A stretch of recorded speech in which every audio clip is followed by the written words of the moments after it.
Hi hello ನಮಸ್ಕಾರ. India versus England first T20 match review ವಿಡಿಯೋಗೆ ಸ್ವಾಗತ. ಈ match completely one sided match ಆಗಿತ್ತು. ಇಂಡಿಯಾ ಟಾಸ್ ಗೆದ್ದು ಫಸ್ಟ್ ಬಾಲಿಂಗ್ ಮಾಡಿದ್ರು.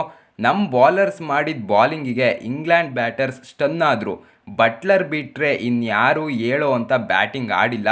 ನಮ್ಮ ಹರ್ಷ್ದೀಪ್ ಸಿಂಗ್ ಪವರ್ ಪ್ಲೇನಲ್ಲೇ 2 ವಿಕೆಟ್ ತೆಗಿತಾರೆ ಓಪನರ್ಸ್ದು. ಆಮೇಲೆ ವರುಣ್ ಚಕ್ರವರ್ತಿ ಮಾಡಿದ ಬಾಲಿಂಗಿಗೆ ಇಂಗ್ಲೆಂಡ್ ಬ್ಯಾಟರ್ಸ್ ಕ್ರೂಲೆಸ್ ಆದರು.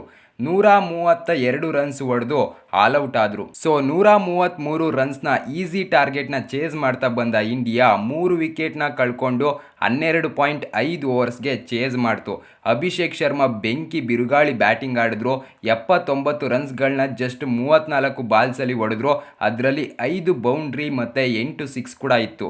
232 ಸ್ಟ್ರೈಕ್ ರೇಟಲ್ಲಿ ಬಿಂದಾಸ್ ಆಗಿ ಬ್ಯಾಟಿಂಗ್ ಆಡಿದ್ರು. ಸೊ ನಮ್ಮ ಇಂಡಿಯಾ 7 ವಿಕೆಟ್ಸಿಂದ ಈ ಮ್ಯಾಚ್ನ ಗೆಲ್ತು. ಸ್ಟಾರ್ಟಿಂಗಲ್ಲೇ ಹೇಳ್ದಂಗೆ ಒನ್ ಸೈಡೆಡ್ ಮ್ಯಾಚ್ ಆಗಿತ್ತು ಇದು. ಇಂಗ್ಲೆಂಡ್ ಪ್ಲೇಯರ್ಸ್ ಕ್ರೂಲೆಸ್ ಆಗಿದ್ರು. ಈಗ ಸೀರೀಸ್ 1-0 ಆಗಿದೆ. ನೋಡೋಣ ಸೆಕೆಂಡ್ T20ಲಿ ಏನಾಗುತ್ತೆ. ಇಂಗ್ಲೆಂಡ್ ಕಂಬ್ಯಾಕ್ ಮಾಡ್ತಾರಾ ಅಥವಾ ಮತ್ತೆ ನಮ್ಮ ಟೀಮ್ ಇಂಡಿಯಾ ಗೆಲ್ಲುತ್ತಾ ಅಂತ.